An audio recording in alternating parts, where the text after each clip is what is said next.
我是说，一个戏最多会拍5个月，我值那么多钱吗？小朱，过来。咋了？这2天晶晶怎么回事啊？连着3天来工作室了。好像和于老师吵架了。于老师这几天都没出现。不会吧？不是挺好的吗？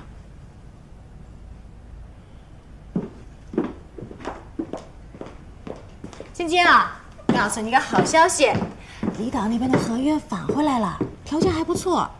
而且呀，这个消息一传出去，来谈的电视剧报的片酬又涨了。我值那么多钱吗？啊？我是说，一个戏最多会拍5个月，我值那么多钱吗？当然值啦！你看看你拍的戏，电视台还有视频网站都抢着要，广告商也抢着植入，那电视台跟视频网站不亏，咱怎么就不值了？现在2线演员都敢要这个价格，何况你呢，是实打实的大1线。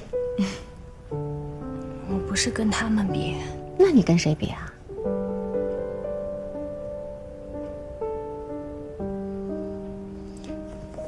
我想这些是不是太矫情了？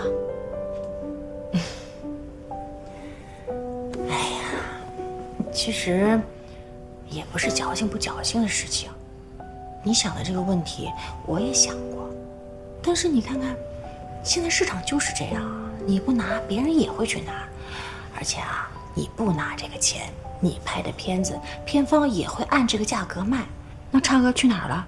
最后就到了投资方的腰包里面。真的不是矫情不矫情的事情，是你想这个事儿没有意义。那我再问你，如果说有一个戏来找你，片酬几千万，你会说不行，我只要几百万吗？不会。所以啊，你想这个有什么意思？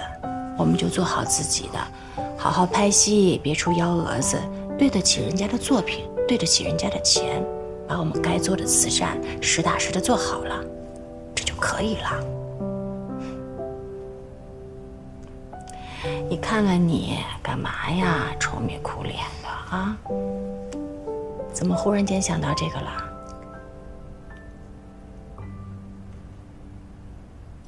于老师呢？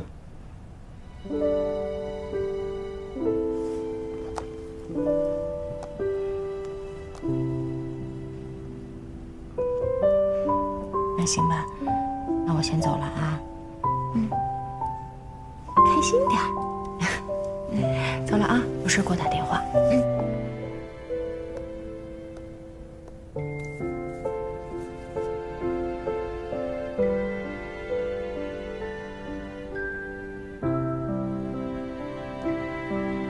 我出差一段时间，归西不定。